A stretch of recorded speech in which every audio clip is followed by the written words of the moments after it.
You're listening to the UKC Hunting Ops Podcast, celebrating hunting dog heritage, competition, and community. United Kennel Club has been the hunting dog sports home for coonhounds, beagles, retrievers, pointers, cur, feist, and more for over 125 years.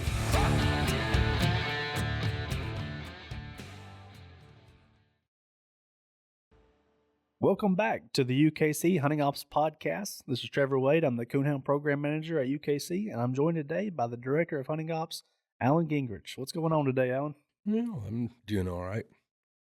Ready for another episode here. I'm going to do a little bit different one today, so this will be an interesting one, I think. Yeah, we were kind of brainstorming on some different ideas as we get into we talked a lot about upcoming events and previewing events, and now we're going to have a bunch of event results over the next couple of weeks because we got a lot of major events going on. But hey, try to think out of the box a little bit. And you and I have both been on the road. You've been on the road a lot more than me over the past 20 years. For the past 5 years, I've been on the road talking to people, and there's just sometimes those rules that you just can't hammer into people's heads enough. And I kind of labeled this one here common coonhound rule of misinterpretations or misconceptions. And you hear a lot of things out there that I sometimes call them the good old boy rules that you don't find in any rule book or advisor column, but it kind of just gets handed down. It's kind of just what people go by. Yeah, there's some 20 years for me, and there's some of these that I've heard 20 years ago. You still hear today. Yeah, some of them that we have in here actually. So yeah, I think we got some good ones here. Obviously, we can't sit here and talk about everyone or didn't think of everyone just in a brainstorming session here. So if you guys see me out, or if you want to call in or email in with some of the misconceptions you hear sometime, and I'm not really talking about rule misinterpretations when you're in the woods. I'm talking about more just some things that people just have gone by forever that are just flat out incorrect, and you know it. Be interesting to talk about some of that stuff. We could do more stuff like this in the future, maybe. Yeah. Hoping to have them all here in one spot so people can listen to them and get them all at one time. So I think that'll be pretty cool. But we're going to start out with some of them right here off the bat. And there's two of them that kind of go together that I hear almost every time I'm out at a hunt on a weekend. And either the master of hounds tells me he had a question about this the night before, or you talk to somebody around the clubhouse who said that they tried to minus their dog for leaving a tree. And the two that I'm talking about is when you're heading into a tree and a dog meets you off the tree and they say, well, the dog put its nose to the ground, so it's minus, or it left the umbrella of the tree, so it's minus. And both of those, how long have you been hearing those two misinterpretations? Long time. When you used to hunt, a lot of times before the hunt would start, the judge would ask somebody or ask the cast, what, you got anything to say about your dogs? Somebody would always say, hey, mine might meet me off the tree. Yeah. And then sometimes every now and then you get that judge, well, that's perfectly fine as long as he doesn't put his nose to the ground. You think, oh, gosh, here we go. This is going to be a long night. It's pretty funny. I wrote about this just a couple of months ago, probably in the past several months in the advisor column, and I pulled up some old columns to refer to, and one of them was actually one from Todd Kellum. He called it legislating tree style. Yeah. And I've actually used it, and I think maybe you have used it before. I'm sure I did. And I think he originally wrote that like in the early 1990s or something. Probably so, probably mid 90s. I think. Yeah. I think it was definitely before 2000. So we're talking about 25 plus years now that this has been written about that we know of, probably before that. So it's kind of funny, but it's just adding things to the rule book that aren't there. And I cited a couple rules here. And, we're kind of dispelling these misconceptions. We won't get too deep into a rules discussion like we do on some of our podcasts. But Rule 4I, if you look in Rule 4I, it tells you a dog will be minus. When a dog that is declared treed leaves that tree, the dog's tree points are minus. Simple as that. There's not really any. It's not going to tell you how far they can go, or it's not going to give you anything about dog's nose being the ground of the umbrella. If you shoot forward to Rule 11B, which talks about when you're arriving at the tree, 11B, the second sentence in that section says, a dog should not be minus tree points if he comes back a short distance to meet handler if dog goes back in and trees satisfactorily. I know, it seems like we never know what a short distance is. What is a short distance? Just things like that, but I don't know. It's not hard at all. Yeah. Your dog either left the tree or it didn't.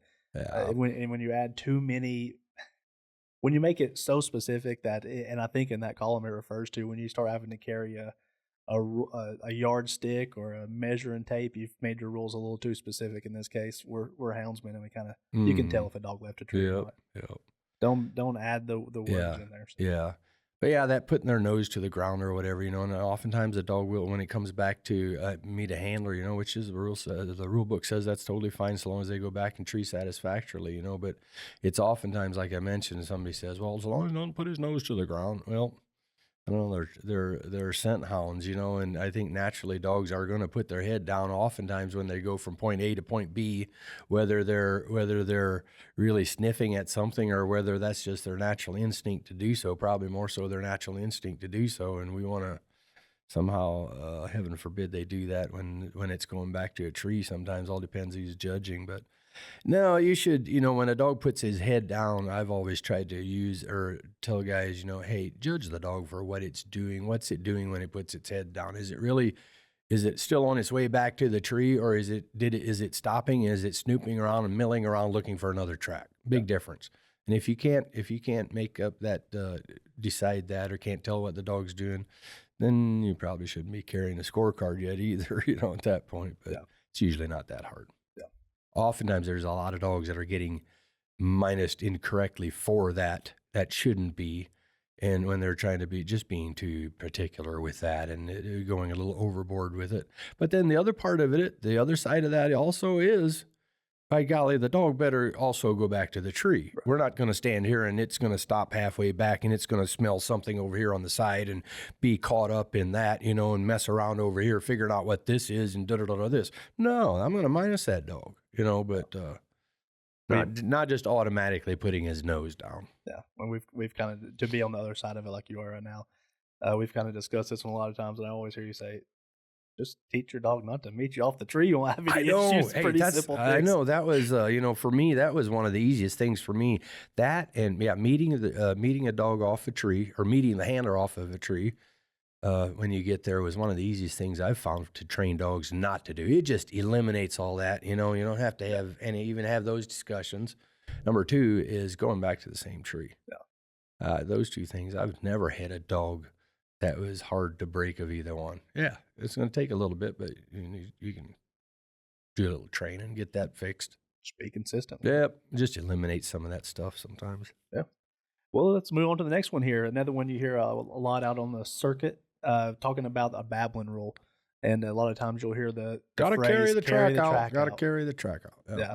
And I think that, and we both know that probably comes from PKC's rule interpretation. Yep. It does. But it's, if you read our rule book, you won't find that phrase anywhere in our rule book in reference at all, especially not in reference to the babbling rule.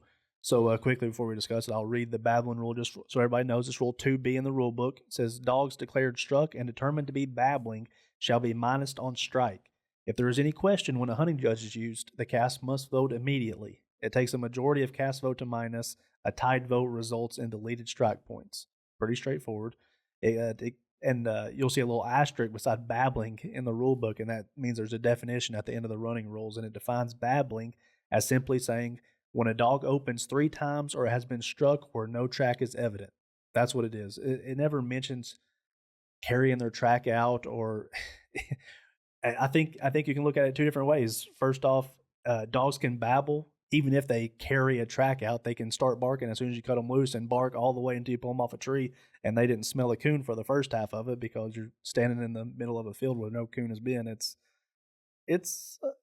just a common sense rule almost, and it's a judgment call is what it boils down to. But saying that they must carry their track out is not something you'll find in our rule book. It is not. No, it is not. You know, and I know guys try to use that sometimes, but I think you're right. It comes from other registries where they do have that rule, and that's nothing against that rule at all. But we don't in UKC. We don't have that. Right. It's as simple as, like you said, dog opens 3 times and has been struck where no track is evident, and you know who makes that determination? Well, the judge makes that determination. Yeah, and the good thing about it is the way that the voting falls out, you can get it voted on right then and get it resolved pretty quickly. It is, you know, and I'm not here to say that's an easy call to make always, but I think I don't know, sometimes I think we've taken it so far, the whole babbling thing, we've taken it so far with excuses for it, you know, and I don't know, to me, a babbling dog is a faulty dog to me, but that's just me. But we've taken it so bad out of whack that it's like sometimes I don't even like to even have those conversations anymore. Right. You know, it's just like, really? Are you kidding me? It's been beaten in the ground. I know, you know, no, prove it. Okay, well, you've never been able to necessarily prove it, but the other part of it is also not to, come on, man. You know, I always think back of this one guy that told me one time he had a couple dogs that he was just getting an argument. He wanted to he was judging the cast, wanted to minus him for babbling, and the two guys in the cast were just, nope, they're not babbling, they're not babbling, they're not babbling. So he finally drives up to one spot, drives back to the woods, long lane back to the woods, gets the dogs out, walks back the lane where they just drove from, walks about 200-300 yards up the lane there. Then they stops and says, all right, turn around, let's turn them back to the woods. And they let him, hand led him, all the way up this trail or whatever, and no dog's opening up or whatever, and flipped him loose, and those two dogs are opening up again all the way down to the woods. And he's like, I sure couldn't smell anything on the way back here. Oh, my, that's a good one. But I don't know. But, yeah, so there you go. It's, but, yeah. Yeah, it's just a judgment call. And I think really the rules, I hate to say it, I remember when the rule change used to be back in the day, in the first 3 minutes of the hunt, you did not have to declare your dog struck. And that was probably still the best rule for that, because I remember back in those days, you didn't have the babbling dogs. And if you did, you had to work on them. And I know there were several dogs that I was involved with sometimes that you had to try to work with as best you could, to keep them from babbling and kind of try to train them as best you can. I think a lot of that that's a whole lot different than training one to come meet you off the tree and things like that, but back then they just didn't hunt a babbling dog. And, and I don't know, some of that is partially genetic maybe, or what have you, but when we changed the rule, because then the difference then was oftentimes they would babble when you first turn them loose. Right. And now when you have a minute to do that, they're barking for a minute. Now they're 200-300 yards away. And how are you going to now even try to make that call? It's so much harder to make. Back then, after that first dump, they were on or the third bark. They were, it was easy to make that call back then. And then it was also a lot easier to say, well, they're babbling, or they aren't, as opposed to the way the rule is now. But I remember when it passed, the rule, and then the rule that I'm talking about is one we still have today, where every time you turn a dog loose, you have 1 minute before you have to declare it struck. And I think at the time, I think the idea was great, but gosh darn it, now we have this. And to go back to that, I don't know how we would ever get to that. Right. That's right. Yeah. So there's the babbling carry the track out discussion. Next here, we'll move on to, and this is one that I get asked a lot. I'm not sure if there's any officials out there that are trying to enforce this rule or anything, but you just hear this question asked a lot. And it's talking about strike opening up when a dog has holding a strike position, and in the meantime, 2 coons are scored.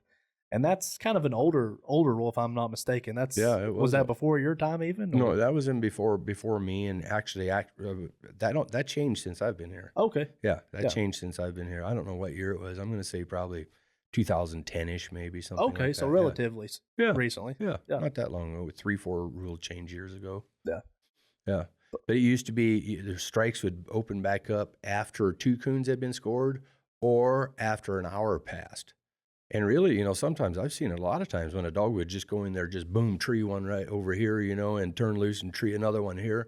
And boom, while the first set of dogs are still running their first track, now the strikes open up for this dog right here. Yeah. And it's, that happened more than you think, especially in thicker coon, Yeah. Nowadays, with how the rule is, you rarely ever see it when it has an hour has to go by. And I think that's probably a rule that gets overlooked a lot. That strikes are supposed to open back up again after a dog has held the position for 100. Yeah. For an hour. An hour.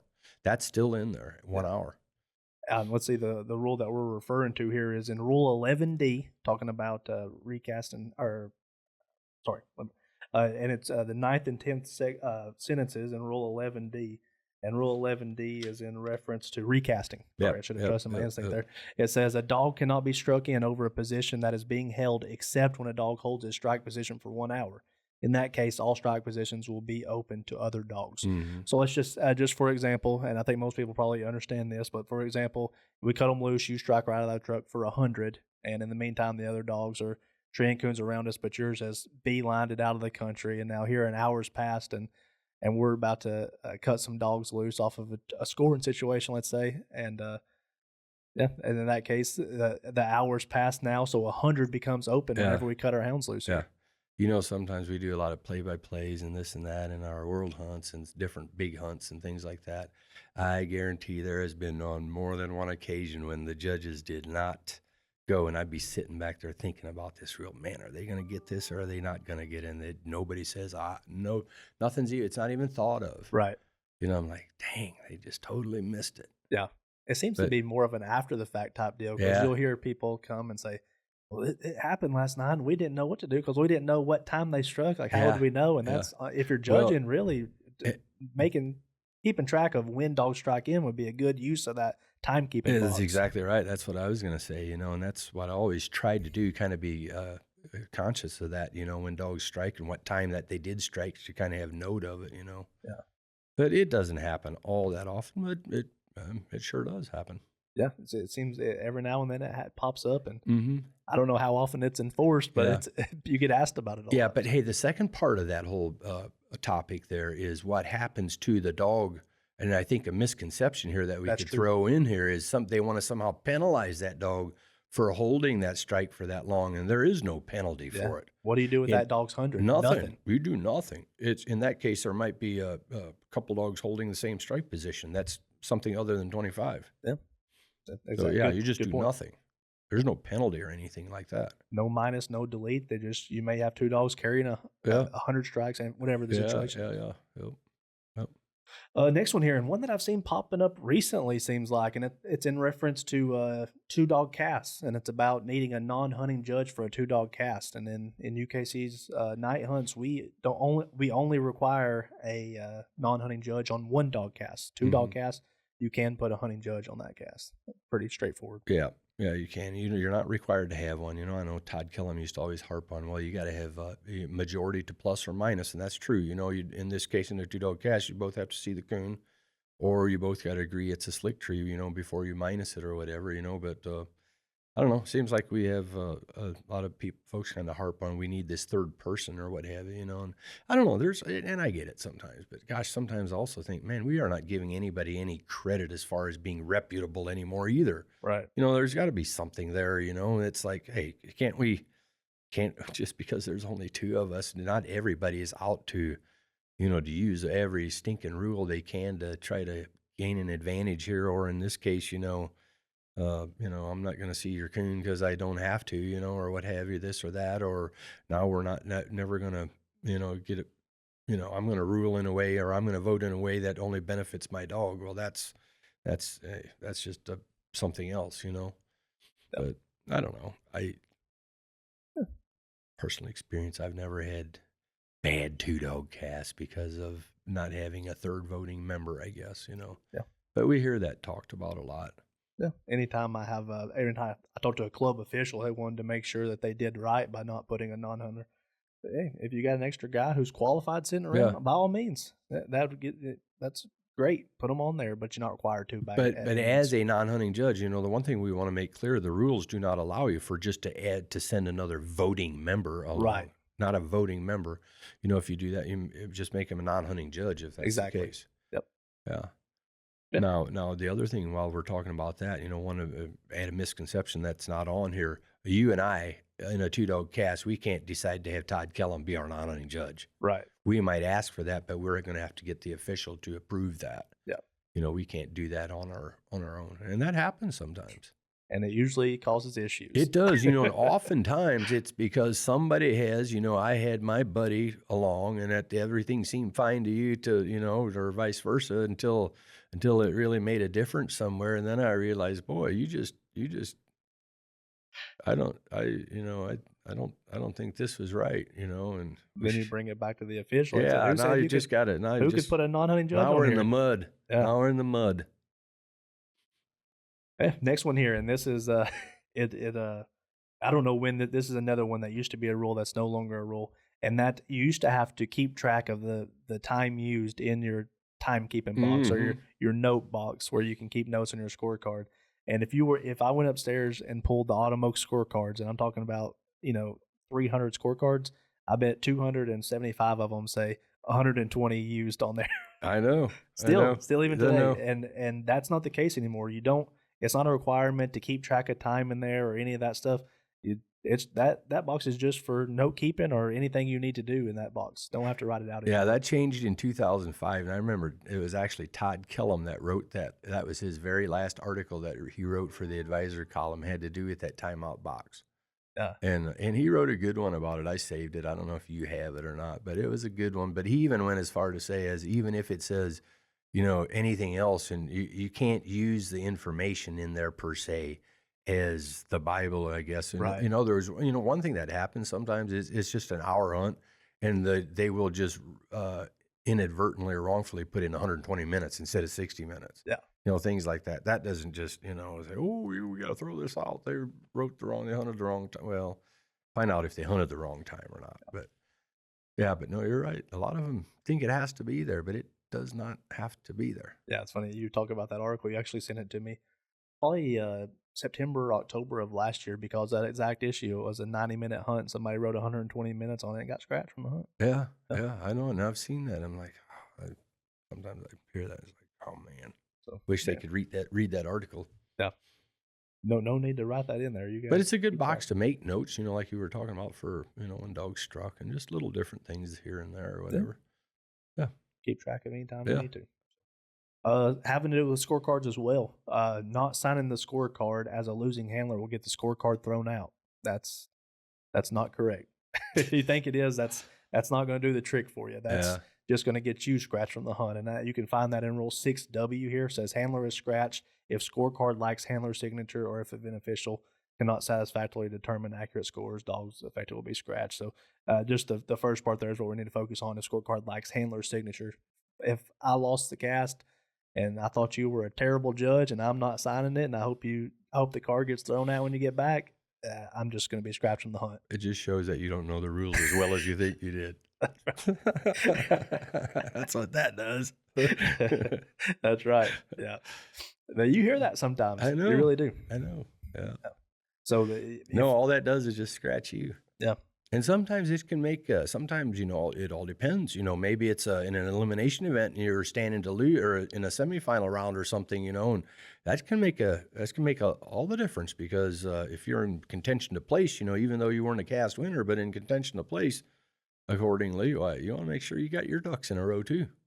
You sure wouldn't want to leave your signature off of World Zone scorecard. That would scratch it from the whole World Championship. Yeah, exactly. So, actually, before we move on, I'm just going to talk about some of the things here in Rule 12 about scorecards. So I thought it might be a good way to kind of wrap up this misconception. It just says scorecards must be completed in the woods and no changes can be made later except where a question arises and is noted in the woods. So obviously that just means you can make changes once you get back to the club and have the questions heard. Mm-hmm. And here the second part of that, B, says handler's signature verifies hunting time and scores are correct. Any protest relative to time or scores shall be noted with a question mark. So also there's the misconception that if you sign the card, you're signing that it is correct in every way, and that's not meaning that you think that it's not correct because a call is going to get overturned. You need to make sure everything's correct as it was scored, and that the question mark if there's a question in the woods that you need to have resolved, that your question mark's on the card before you sign it. Yeah, that signature is indicating that the card's correct. Yeah, I know. At one time in the rule book it said something to the effect of, and it probably still does some to. You still sign it with you can still have the right to protest. Right.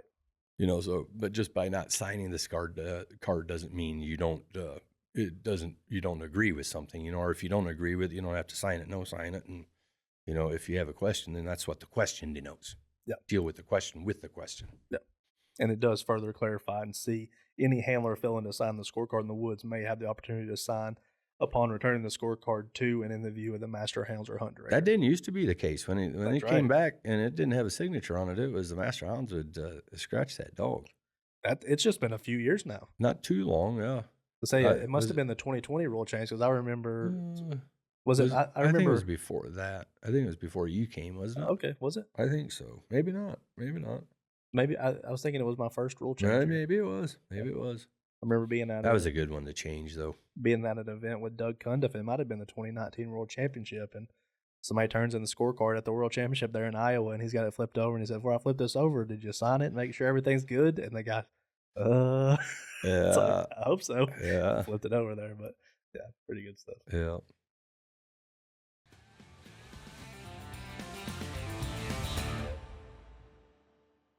Alan, I know we both have new Dogtra Pathfinder 2s. How are you liking yours so far? I'm liking it. I've even had the opportunity now to use mine where I didn't have service, where I download the map of that area, and it works flawlessly. Love it. I agree. I really like my Dogtra Pathfinder 2 as well. I've used it quite a bit the past few months. I really like the crystal clear maps. I like that it doesn't lose service very much, and I don't have many bad things to say about it at all. Dogtra Pathfinder 2, the official GPS collar partner of UKC.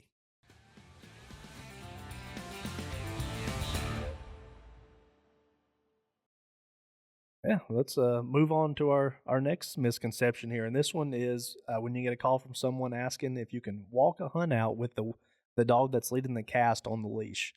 And this is a call I actually just took one, I think last week, with someone asking me. And in that situation, there was 30 minutes left in the cast. And this dog's up by a coon or two and decides, I'm just going to keep mine on the leash for the rest of the time. No other dogs are declared treat in this situation. He's just going to lead them around while they're going around and listening for other dogs. And if you look in our rule book, that is not something that's supported. I just pulled up Rule 6H here, and at the beginning of that, it's going to tell you that your dog will be scratched for hunting over or under the advertised time. And heck, if you're in a 90-minute cast and your dog's only hunting for 60 minutes and on the leash for 30 with you leading it around and then not competing, then you're not doing that.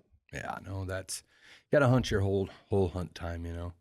I think we can be go overboard with that, you know, and if there's 30 seconds or something like that left, I think that's a different, I don't think, you know, I'm going to, you know, that's right. the opposite exaggeration of that, you know, nobody's going to flip loose with 30 seconds left, you know, but if you still have, you know, 3, 4, 5 minutes or what have you, why don't expect, you know, somebody to question that and go back to the master hound and say, heck yeah, you're scratched. You didn't hunt your time. Don't be, hey, that's not hunting the 120 minutes. That's 115 minutes. Yeah.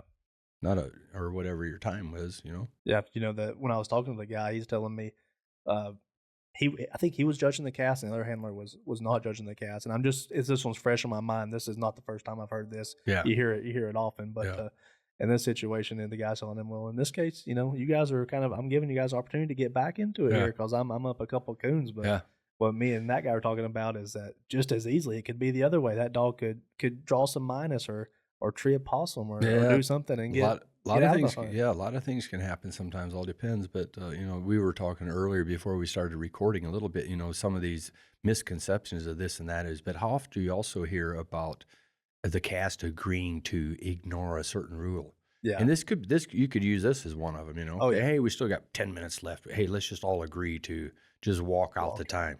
Yep. Well, okay, you're all agreeing to just hunt instead of 120 minutes. You're all agreeing to hunt 110, I guess. Yeah. They're all knowingly breaking the rule. And, hey, maybe that works out sometimes, but it let something let a disagreement happen a little bit later on, and all of a sudden, agreeing to break the rules isn't turning out too well whenever somebody wants to question something. Yeah, but when I say that, I don't mean if there's a minute left, you know, and you're making somebody turn loose when it just makes absolutely, it's not that either, you know. It's a common sense thing. You don't want to take advantage of the situation, and 30 minutes is definitely doing that. But I think, like you said, you know, a minute or two, come on. If you're pulling off a tree, you have a minute or two left in the hunt and you're up reasonably. Before you recast, you could walk a minute or two by our rules and be really fine. Wasn't that long ago since UKC had the stationary rule either. But back before then, that kind of reminds me a little bit of that. You know, a dog would be leading the cast or whatever. You just leave it sitting there treeing for, I've seen a dog sit there tree for an hour. Yeah. You know, nobody calling it because he's leading the cast, doesn't need to, doesn't want to, you know. No gambling. No gambling, you know, no anything like that. But that's when the stationary rule came in, and I like that rule too. You know, it's score the dogs for what they do, whether it's the good, the bad, the ugly, and everything else in between. Yeah, absolutely. So, hey, you kind of mentioned one that we added to it before we came down, and that's a cast knowingly agreeing to ignore certain rules or breaking rules. I didn't realize you had noted that there, but that's kind of jumped the gun here. You kind of mentioned one there, but one that I always think of, and one that actually happened that we dealt with was an entire club was voting beforehand whether they could they all agreed to use training collars for the entire hunt. Yeah. And it ended up coming back to us, and we had to reprimand the club a little bit. Yeah. And it's like, talking to the club official, what are you thinking? Yeah. And that conversation didn't go well between me and the club official, I think. Yeah. But you can't just make up your own rules and go with it, because somebody's going to, you can all agree right then, but it's going to catch its way back, and that's a rule infraction. Yeah. Yep.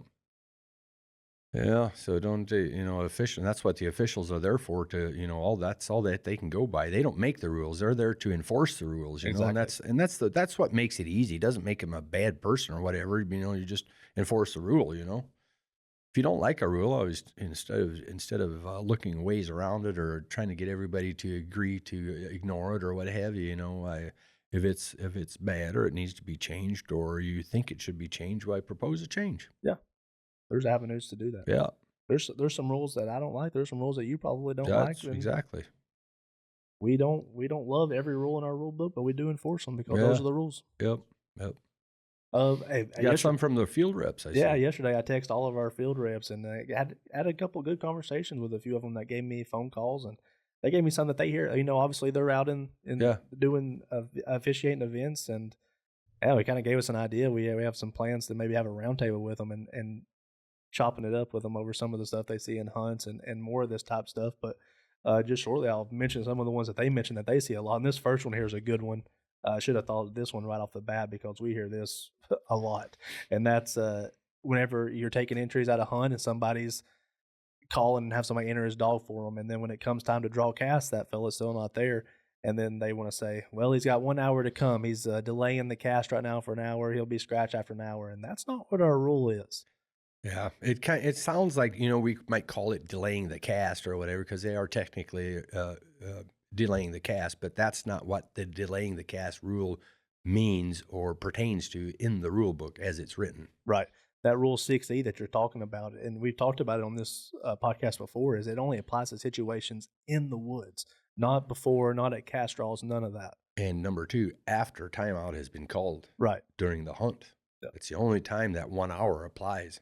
Everything else, like this situation you're talking about, when the cast is waiting on a handler or something, that's the official is going to make that determination. It might not be the same tonight as it will be tomorrow night, or he has to think of different things, a whole bunch of things. If I'm the official, I'm going to variables. I'm going to think about, hey, what's could be a double header. Could be a lot of different things. Do they need to get going? Do they have plenty of time? Is there any? Are they still going to have to wait a while before they can leave anyways? Yeah, all those type of things, are going to play a part in it. Yeah, but rule of thumb is you should be there. Yeah, rule of thumb is you should be there, and don't expect anybody to give you what you think you should get. You know.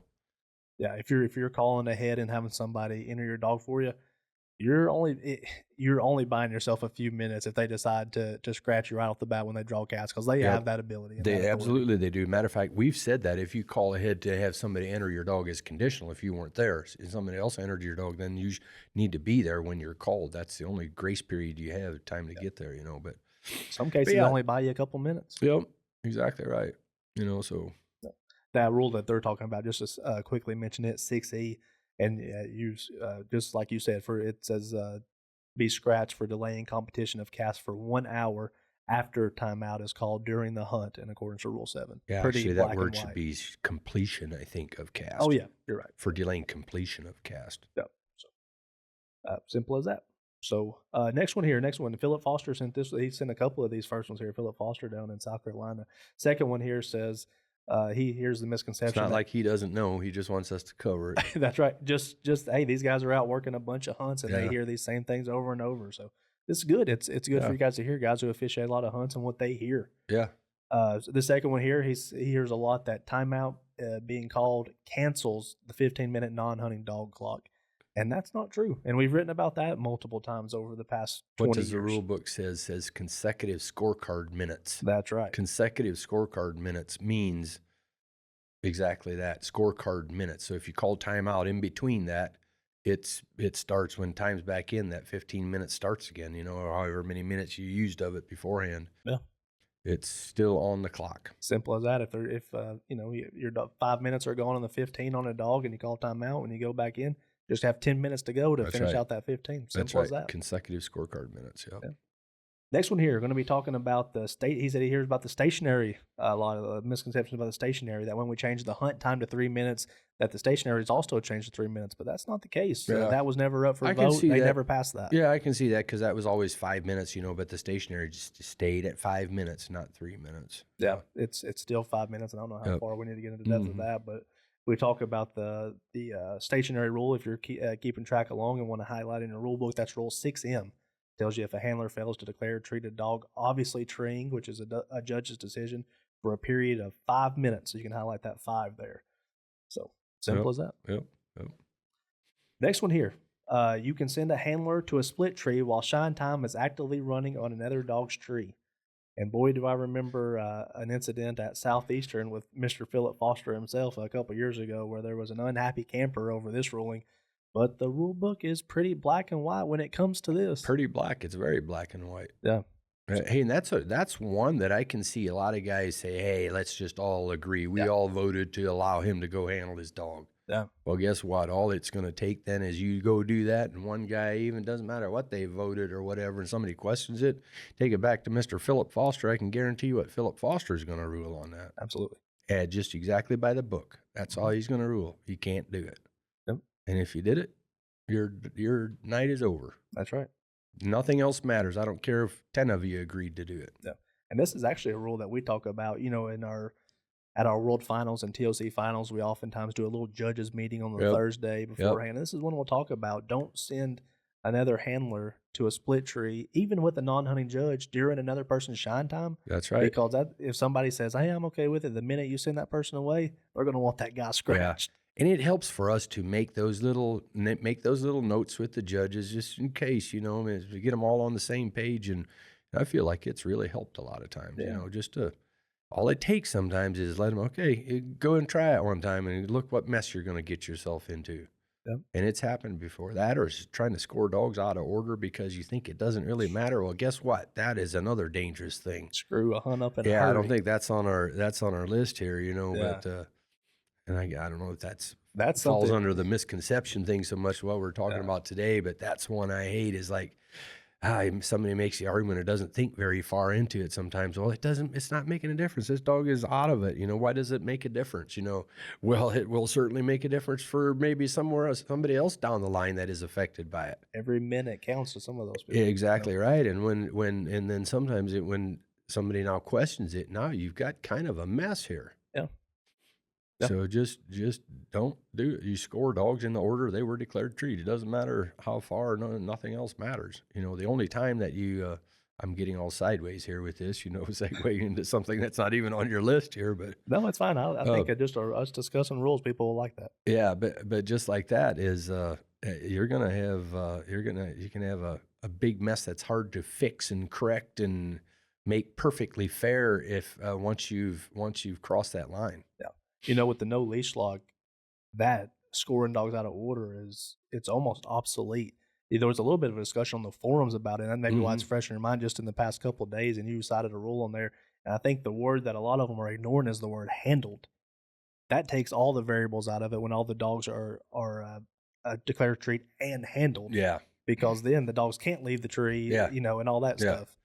Yeah, but in that that's when you can score that's a dogs rare out. occurrence. Yeah, a very rare occurrence. But doesn't happen hardly in our hunts anymore. Yeah. Where you can score a dog out of order. Yep.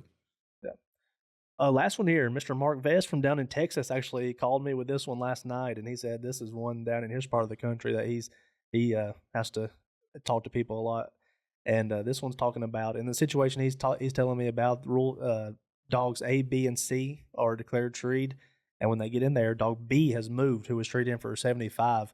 And he's saying a lot of people down there in Cass are wanting to move dog C up to 75 instead of keeping him at the 50 where he belongs. And that's just maybe misunderstanding the rule, I think, or how the tree works. Yeah. Yeah, and I'd say that's one that's always been one, probably always will be one, where somebody wants to move a dog up incorrectly. Yeah.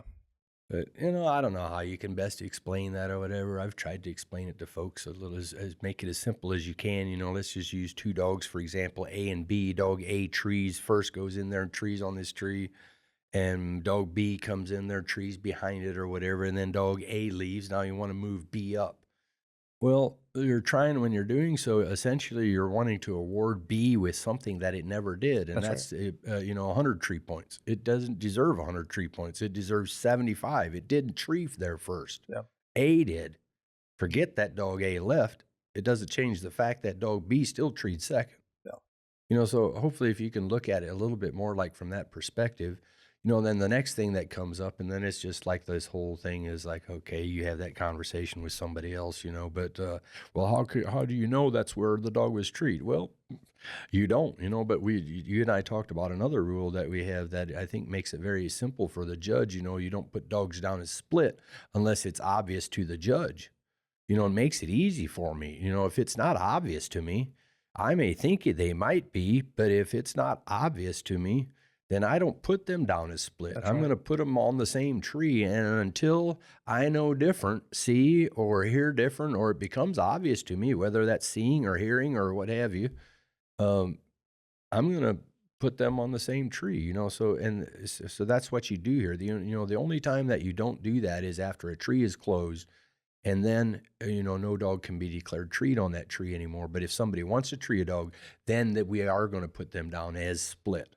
Have to. The tree's closed now. The tree is closed, and so we're going to put them on a different tree in that case, but that's another conversation. But outside of that, you don't move dogs up. Now, the difference is let's say you have the three dogs, you had A, B, and C all declared, and I couldn't tell that they were split. I put them all down first, second, and third. That's right. Maybe they're 30 yards apart. Exactly. And you get in there, and now I see, dog B, he's over here. He's on a separate tree.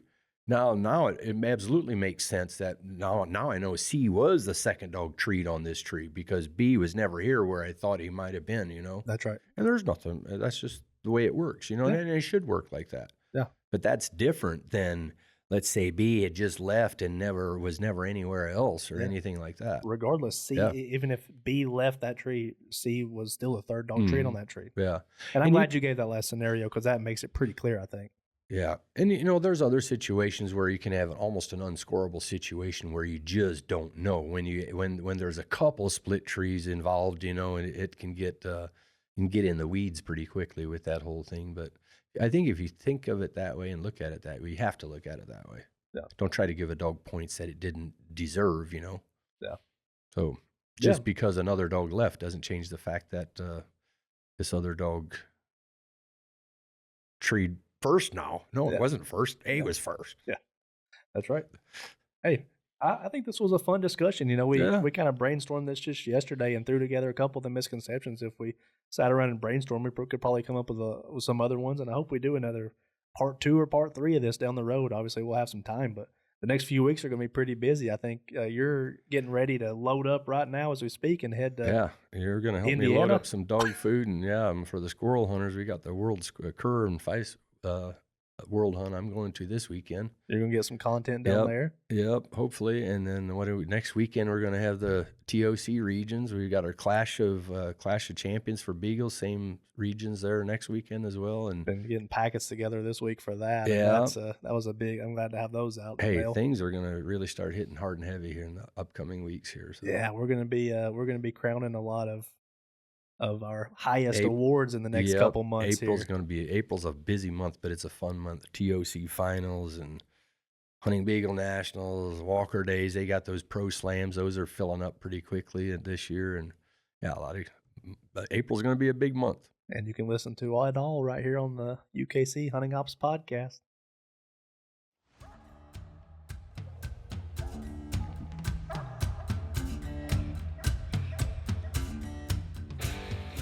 Thank you for listening to the UKC Hunting Ops podcast. Be sure to give us a follow so you don't miss any of our new episodes or content.